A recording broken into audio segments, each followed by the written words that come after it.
Hey there. Thanks for joining us. So today I'm with my friend Brent Stromwall, who is an EOS implementer.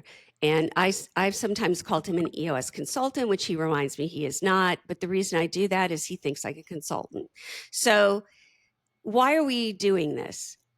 I think I have certainly found, and I think Brent would agree, that there are times when people in the C-suite of small and mid-market companies where we work, me more in the mid-market, Brent straddles those, I think, better than I do, where these leaders think that we do the same thing.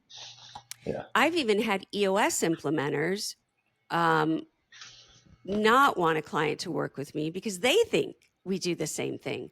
Well, Brent and I take the position that we do different and complementary things in an organization.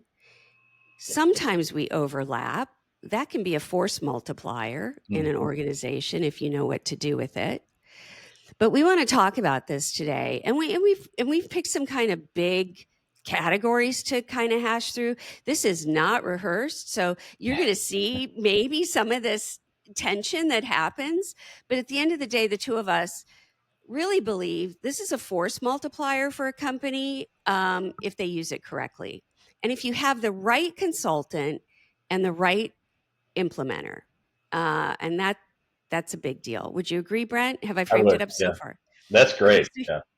here's the framing statement that we want to use that we got from a client, okay? And I'm reading it because it came out of an email. EOS keeps us disciplined in how we run our business every day.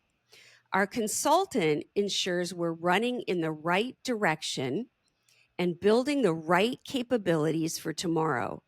Together, they give us the operating system and the strategic advantage we need to scale. hmm You agree with that, right, I Brent? do. Yeah. Yeah. Did I Of skip course, there's anything important? nuances in all of this, but yeah, I absolutely agree. And since it came from a client, of course I agree. Yeah, yeah, yeah, sure. So, we're going to hit these buckets and see if we can't kind of reduce some of the heartburn for clients who are like, yeah, I love EOS. And by the way, I love EOS, which is why we're even doing this together. Yeah. I think there's a lot of value in EOS. If you use it correctly, same as your consultant, there's a lot of value if you got the right consultant in your organization. It's like anything else, be a good vetter of Mm-hmm. things. So here's the first category that you and I agreed maybe would be great to start with, which is short-term execution versus long-term growth. And what we wrote was your implementer is great at, and I know we're going to get into this, so don't get heartburn, helps you solve today's execution problems. Your consultant assures that those tactics are the ladder to bigger picture growth and strategy shift. In other words, I feel like, and we've hashed through this before, my job is to make sure that the goals that you're setting are setting you up, that they're the most important things to your business. And I've seen a lot of times in my own practice where the problems that have been chosen or the goals that have been chosen aren't bad goals, or they are issues in the organization. They're just not the things that will move the needle the most Mm-hmm. in your company. Talk about that a little bit. Yeah. First off, one of the biggest issues I see with companies is they may have a vision of where they want to go with their organization.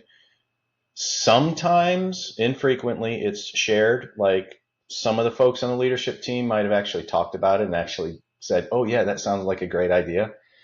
Rarely is it ever even vetted out and documented. So then, akin to that is, what are they doing to actually achieve it if they have one? If they have a vision, how are they executing against it? Do they have any disciplines to actually execute against it? And that's what EOS brings in. Vision without execution is what? Hallucination.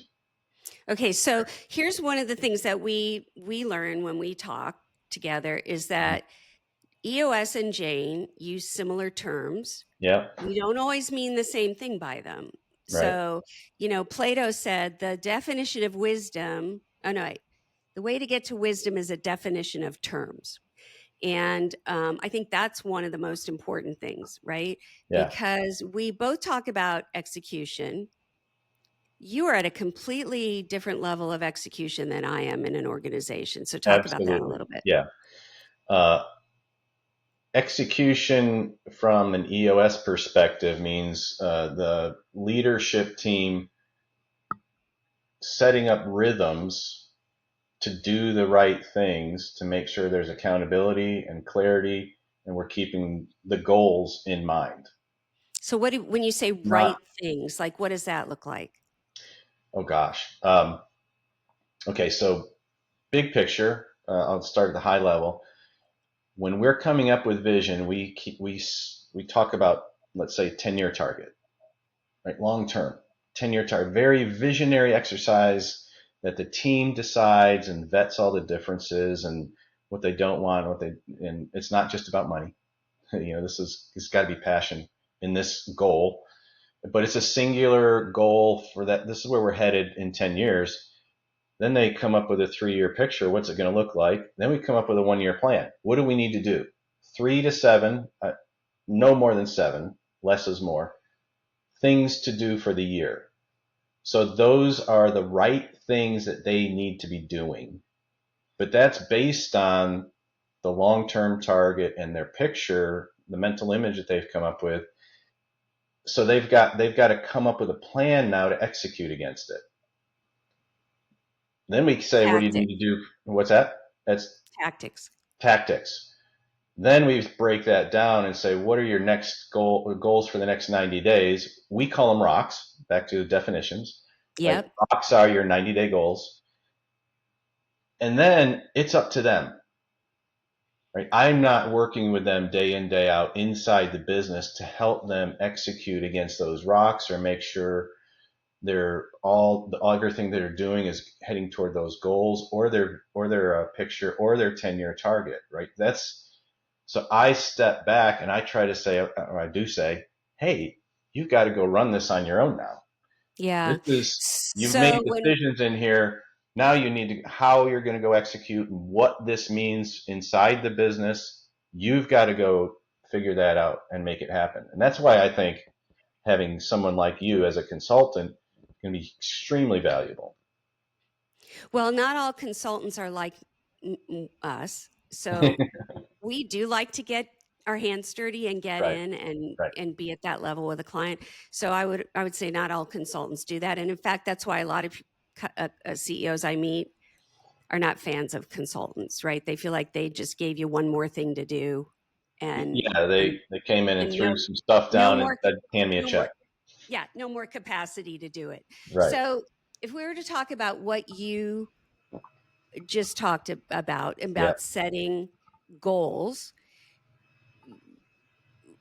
what's the difference in your mind between goals and strategy? Because I'm very involved a lot of times in strategy in Mm-hmm. terms of asking the right questions, asking questions around how are we going to market? Are we going to market the right way? Are we Mm-hmm. solving the most important problems in our business? And when we were talking about doing this video, like one of the examples I gave you was, well, two examples. One was a client who said to me, "Oh yeah, we're excited. We're going to have a 3-day meeting with our agency to talk about positioning of our brands and pricing." And I said, I would go back a step further and have you ask the question, do we need all these brands or are these Sure. brands confusing our customers in the market? Um, so it's like we get a lot of times people jump into tactics without asking the strategic questions, right? How is this Mm-hmm. going to matter to our business? The other example I think I gave you was a media client that I had at one point, and they delivered commercials to TV stations. Mm-hmm. Well, that's streaming is about to kill that entire industry. And nowhere when I got there in their top 3 objectives were, how do we not lose our business in 5 years when Right. everything goes to streaming? Right. Right. Right? Like that Yeah. should have been their number one strategic goal, is figure out what is next, Mm-hmm. from what we deliver to our clients. Is there Right. a thing? And so I would argue sometimes they get into that room with an implementer like you, well, not like you, like other implementers, right? And they lay out these goals, but they're the totally wrong goals, Brent, because they're not the things that are most important to their business. Sometimes they're the things that are easiest to solve, sexiest to solve, but some of the hardest things that will actually move the needle the most in your business are not the things that they're going to pick. Right. So, yeah, in response to, let's talk about the media client you had that sold commercials or delivered commercials. Yeah. Um, if there was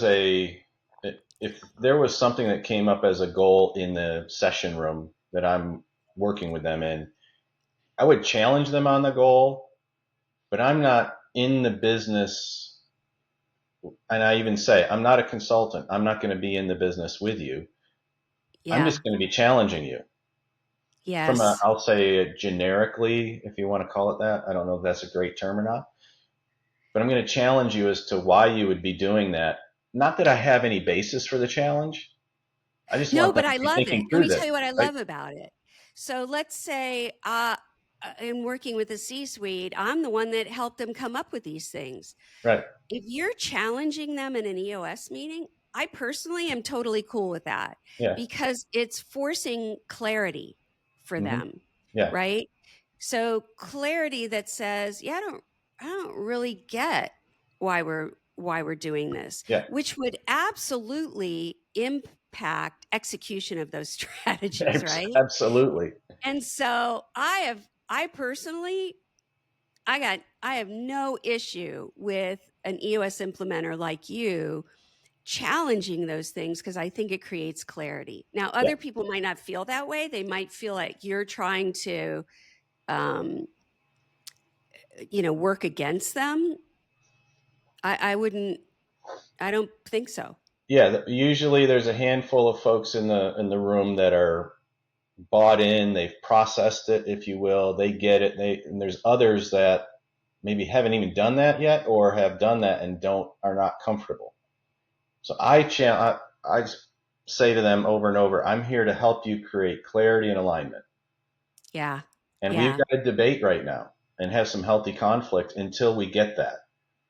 It Yeah. doesn't But mean the answer is wrong. Let's just make sure we're all aligned and clear on it. That's all. yeah. Yes, I love it. And so, as my little nieces always say, don't say yeah, Aunt Jane. So sorry about that. Yes, 100%. 100%. So, but that strategy, that being in the business and saying, what should we be focused on? What's going to be, it's not that your consultant even solves that for you, but they're asking different questions I think that's the than, key right there. You're asking different questions than I'm asking. And hopefully, because of that, not hopefully, often because of that, they're all even more aligned and more clear on where they're going and have a better probability of achieving their goals because they've thought through the right things. They're yes, spending more time on that, quote unquote, working on the business, working in the day to day stuff. yes, yes. And again, I would say I've used EOS implementers in businesses I ran.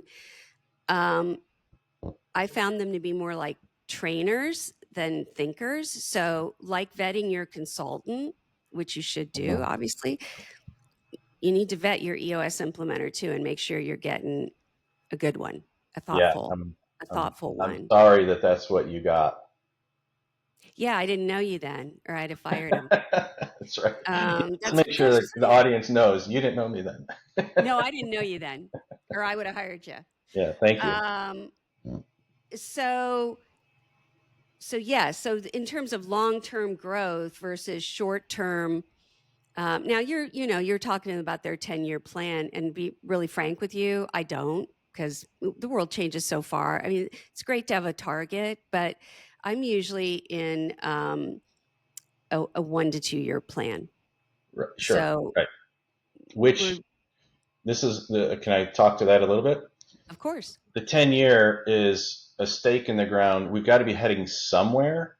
And yeah, it's usually more of an emotional, passionate thing than it is a financial thing. Like yeah, if a client says, we want to be 150 million in 10 years, I say that's not good enough. Give me something that's inspiring, right? You're creating a banner here that everyone is going to march under. What's that banner going to look like? Let's do mm-hmm, that. I had mm-hmm, one client, as an example, marketing organization. We were going through this exercise, and they were struggling with coming up with, I don't know. This sounds good, kind of, maybe, I don't know. Really, no one was coming up with something that just all of a sudden everyone was in. Then the owner, the founder says, you know what? I've always just wanted to be able to produce and have nationally broadcast a commercial for the Super Bowl broadcast. okay, So that was his thing, right? yeah, Have a nationally broadcast commercial. So marketing and ad agency, right? Boom, the lights went on all over the room. They're like, yes, that's it. If we achieve that, we've done all the right things in the business. yeah. That So just we all also, of a sudden it all made sense to them then.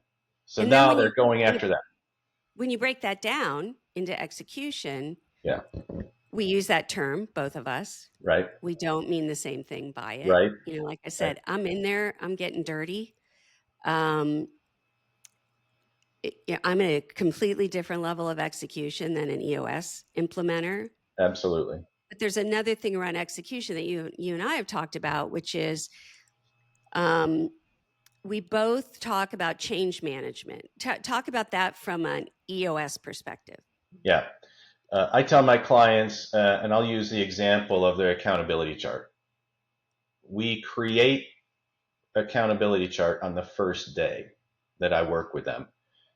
It's up to them to build it out for the entire organization. And real briefly, we go structure first, come up with the functions that the business needs for the future, 12 months from now, what those functions need to be doing. And then we decide if we've got the right people to put in those seats. And if not, those are issues. Let's go find the right people. If I stop you Structure. right there, will you remember where you're going? I just Because when forgot where I'm going. oh crap. I'm kidding. Because at my age, if you interrupt me, it's gone. No, go ahead. But we both do. I call that Yeah. organizational design, right? Yep. Um, because the places where I get invited into companies is around growth and growing pains. Mm-hmm. We do a lot with org design, specifically because we build it out to the point where decision making is a part of it. Where does decision Mm-hmm. making get made? Right. Where is accountability live in Right. this thing? Um, what are the KPIs for each of these functions? The goal there is making sure that company wide we are facilitating cross collaboration by Mm-hmm. not creating KPIs that are in conflict, right? And Mm-hmm. I've seen that a lot. We give the sales team one goal, we give the product team another goal. They're in complete conflict with each other. And I think we both agree. Again, I think we do it to a different level, Mm-hmm. but I think we both agree this is a C suite function, not an HR function. In other words, you're literally Right. designing Yes. your organization for growth. So every time somebody wants to bring an HR person into that thing, I'm like, okay, yeah, but they're auditing. They're not taking the class. They're auditing the class, right? and they can learn, so that as we're starting to trickle that into different parts of the organization, they can contribute to that. But at the foundational level, that is a C-suite exercise, Yes. not an HR function. Yes. And then as we deal with the change of it, That- absent an EOS implementer, I'm doing what you're probably doing, which is, what are the steps to the change? What are the yeah. milestones? That's where I was going with it. Okay. Change versus transition. So if Yes. we get that documented, that's the change. Change is an event. Yes. Now we've got to transition to that. I said, this is what it needs to look like 12 months from now, not tomorrow. Yes. So there are people on the leadership team that are changing seats. They have different roles, different responsibilities, different accountabilities. Okay, how are you going to go about making the change from this seat or these 3 seats to this 1 seat over here? That's transition. And they've got to, I'm not engaged in them with day to day activities of how to do that. I just say, you need to be very conscious that this is an impact on the business and you personally and all your employees. Yeah. Take heart of that and do it Yes. wisely. So then the Yes. transition has to be executed really, really well. And in my opinion, they need somebody else to help them with it. Oftentimes they need somebody else to help them with that. And that's where someone like you And would the do a reason a lot of fantastic the job. times is because they're not even aware that it's different. Yeah. Yeah. So the way I articulate it, similar to you, change is an event. Yep. Um, Creating change in your company is tactical. But the thing that creates, and anybody that's listened to me or follows me or talks to me gets so sick of me saying this, but it's true. 70% of these change initiatives fail Mm-hmm. because we don't move the people through the change. That's transition management. Right. There's a psychological and emotional uh, change that happens in people through these initiatives. And I always say Mm-hmm. to clients, if you institute a change, anything significant in your organization, you're going to see a lack of engagement and a lack of productivity. It's not a question Mm-hmm. of if, it's a question of how painful is this going to be. And being good at managing people through transition is the thing that will mitigate that pain, Right. right? Right. And at the end of the day, it's two things. One, understanding that people don't go through change as a cohort. It's a very individual process. And Very so personalized. it Yes. can be a very big pain in the butt for leaders. I Yep. understand. Yep. Um, and number two, it's effectively a communication strategy. Mm-hmm. And so articulating the why are we doing this? Why are we not doing something else? What is it going to look like? What's your part in it? What does the end game look like? And so it's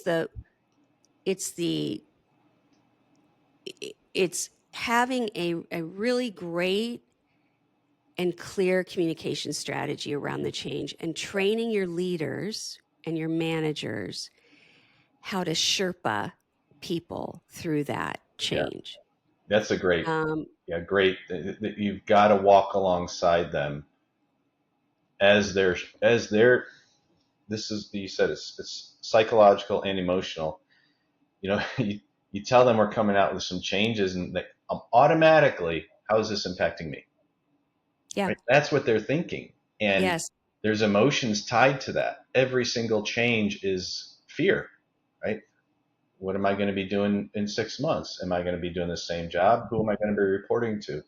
What are you going to be holding me accountable for? So all of a sudden, they're starting to process this, and without clear answers, which we often don't have as the change is made, they're filling in those gaps with their own assumptions and lies. And so we've got to help them walk through that, and do it well so And the that biggest one eventually today they're on board. Yeah. is around AI.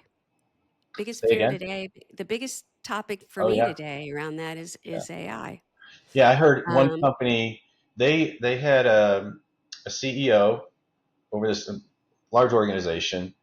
He was totally against AI inside the business. We're not going to use AI inside the business at all. that ECO, I don't know why he left, but another one came in.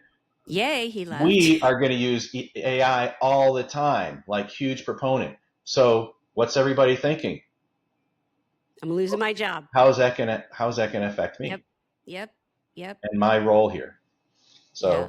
yeah, the transition management, I I just raise it or help point it out to the team. Hey, this is an issue that you've got to solve. I'm not going to be alongside you day in, day out for the next 3 months to help you solve it. Right. Right. The other thing we talked about was kind of system versus specialist. Your EOS implementer is about kind of structure, accountability, Mm-hmm. creating systems, create maybe not necessarily who's accountable, but creating systems of accountability inside the organization. Is that fair Yeah. to say? We Whereas your help them decide who's accountable. Yeah. yeah, and then your consultant is really kind of subject matter Mm-hmm. expert, Right. creates depth, um, creates that is that kind of specialized problem solver in your business. Yeah. Whereas the EOS implementer is trying to help you create systems for a self-sustaining business. Right. Right? Is that a good definition? Yeah. And think of in the life cycle of a growing business, one client I have, they've been around for 20 years. They've gotten to a point now where the leadership team, as it stands today, just doesn't have what's needed for the next 5 or 10 years. Not that they're bad people, just they don't know how to come up with a structure. They don't know what it is that they need to do and come up with their strategy and how to execute against that with their goals and their rocks. So they're trying to cobble things together from different consultants, and not you, but Yeah, because we would have taken care of that. several different consultants, right? I'll get this Hmm. one come in for sales. I'll get this one to come in for HR. I'll get this one to come in and do this for me for marketing. What we really need is for the team to be functioning on one system, Yeah, not a quilt work of systems, yeah, right? And then using the tools and disciplines that that system has to execute. But I'm not teaching them what to execute and how to execute. I'm just saying, here's the tools that will help you get it done, right? yeah, yeah. So, meeting pulse and the scorecard and setting and completing rocks, we do that, but they've got to go get it done. And they definitely, well, oftentimes need help with that. Okay. So, So I want to just go back to subject matter expertise is going to vary by organization, right? And they will need oftentimes someone who knows EOS and can operate with them alongside that system, but provide that subject matter expertise to go to the details, that level of making sure that that strategy is being followed really, really well. um, before we get on, the next place I would go, Brent, is like, how do you use these two people together Mm-hmm. effectively? What is there anything that I missed? I mean, um, I think it's kind of about depth, Mm-hmm. isn't it? Your consultant should be at a much deeper place in your business, Yeah. uh, and asking different kinds of Mm-hmm. questions. Um, if they're like us, they're in there also then helping you execute against that, making sure Mm-hmm. your leaders are Right. able to enroll people, helping you set the right kinds of KPIs. Mm-hmm. Um, where's decision making authority happening inside the organization? Where are the bottlenecks? Those kinds of things. So, was there something that you think would be important that maybe I missed? I don't know if you missed it because you just summarized it, but yeah, I would say, well, I'm meeting with my clients for a full day on average 5 times a year. I'm not in their business. Oh, I'm all up in their business. Right. So consultant is maybe, I don't know, you've probably been engaged for weeks or months, day in, day out with clients, right? So Yeah. that just gives you a framework of how much I know about what's going on inside their business and how much you know about what's going inside their business. So Yes. depth. Depth is, I think, a great way to characterize the difference, the major difference. Yeah, I think so too. Thank you. Um, okay. So if you have an EOS implementer and you have a consultant, how do you leverage those two people together to get to really create some um, to kind of supercharge your organization? Okay, so here's some experience I've seen. Um, I've had clients that have consultants that actually take a leadership seat for a period, right? So I've done that. temporary, Hmm. we need this expertise. We're going to give them this seat because we don't have it right now, and we don't know how long it's going to take for us to find somebody to take this seat. So a Hmm. consultant so they're part of the team. They in EOS we have the integrator that all of the leadership team reports to, the major functions Hmm. of the business. So the integrator is making sure all of that communication is happening well and that they're all engaged in all the meetings that we and the sessions that we have. So that's one variant of how consultants I've seen work with clients. Others have come in with specific uh, to meet specific needs, and I'll call it project based, maybe, Yep. if I that's would a good I'd term. agree with that. Yep. They come in for a few weeks or several months, whatever it is, but they have a very uh, Defined outcome. defined outcome. Hmm. This is what we're trying to achieve. This is why we need you here. In that instance, they probably are reporting to or are accountable to someone on the leadership team. I'll use an example, operations. Someone owns operations at the leadership team level. They might have a consultant come in who's going to help them streamline their manufacturing systems. Yeah. Right? So it's a long-term lean project or Six Sigma, whatever it is. I don't know. They need to make sure that that consultant is doing what's required to get their objectives met as the team decided, right? So the team decided we need this rock completed this quarter. Hmm. That operations leader is making sure that it's getting done by bringing in the right folks, right? They don't have, it's a make or buy decision. I can't do this with the internal people, so I'm going to buy somebody to have them come in and do it for us. So those are the two different, but at everyone on the leadership team knows when these folks are engaged, either Well, and inside the there's a team third or one, reporting to the team.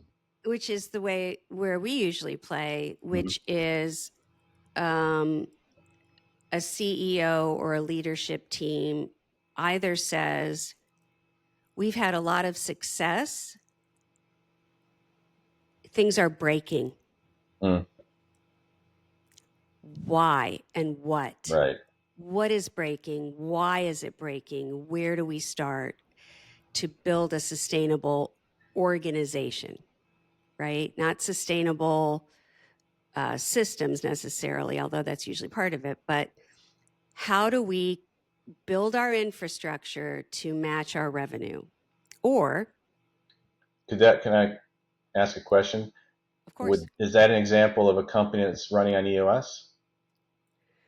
I hope not. I hope not to. Um, but I'm trying to think.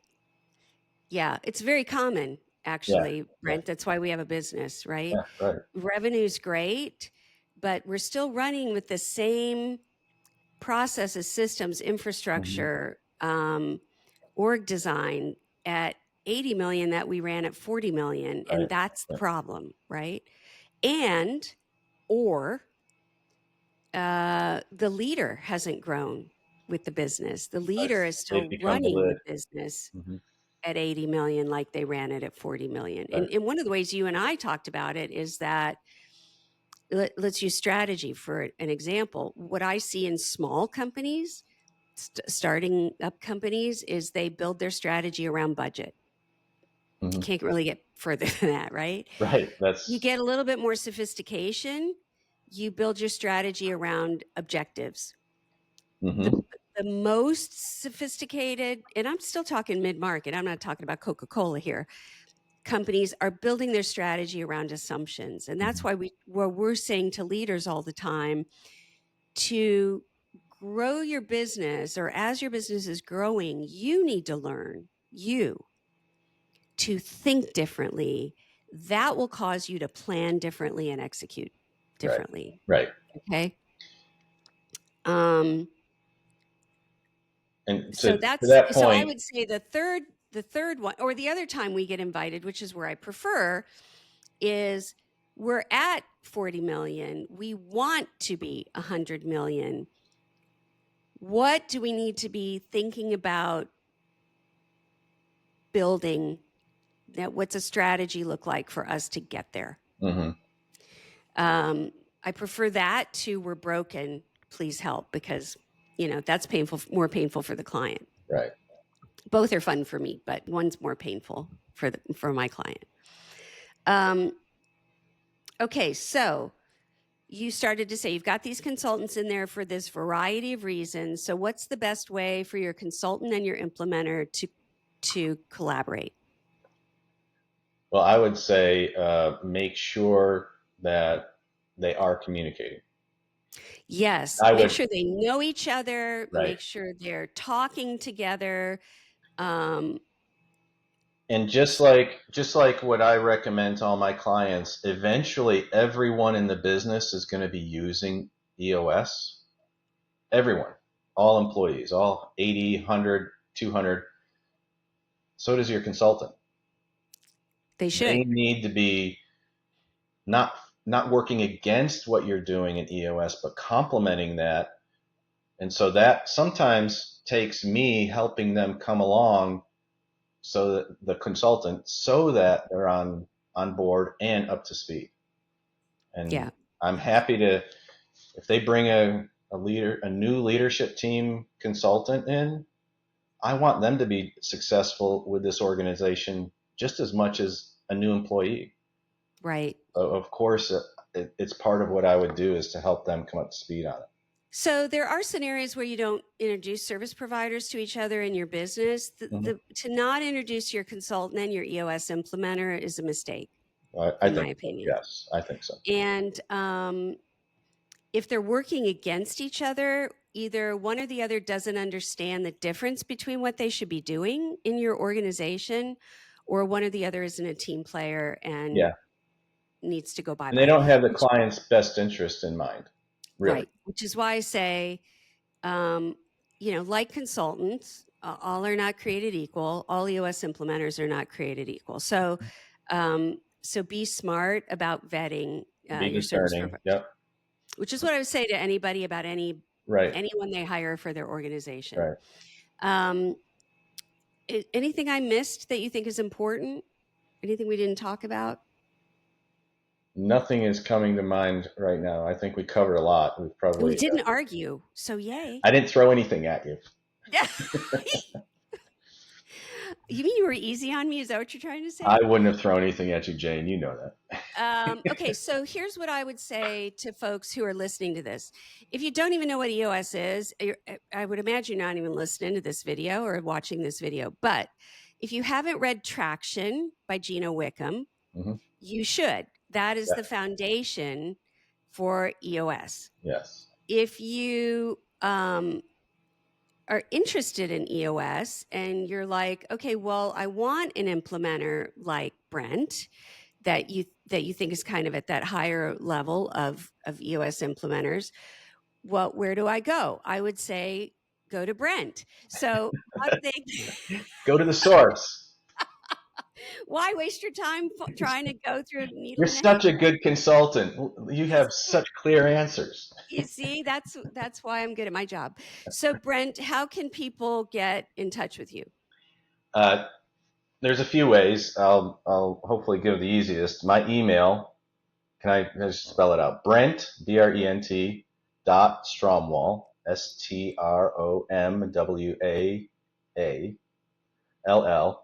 at eosworldwide.com. That's great. That's the easiest. Yeah. That's the best way to do that. And just in case I'm on in Brent's social, Yeah. We're I'm connected in LinkedIn and at janegentry.com. yep. But I think this is a conversation that needed to happen. I don't run into this every single day, but it does happen, and it just I thought I'd like to get an EOS implementer that I mistakenly commonly refer to as a consultant, but mostly because you think like a consultant, Thank which I think makes you better at your job than the average bear. I appreciate it. Um, so I thought it was an interesting conversation to have. I thought it would be valuable to people. I hope it is, who either have an EOS EOS implementer, uh, or a consultant, and they're wondering what the heck's the difference? Do I need one Right. or the other? Right. And if I need one or the other, which one do I choose? It's not always that simple. Yeah. Um, and it can be a yes and. Yeah, exactly. And I would encourage that, which is why we're talking.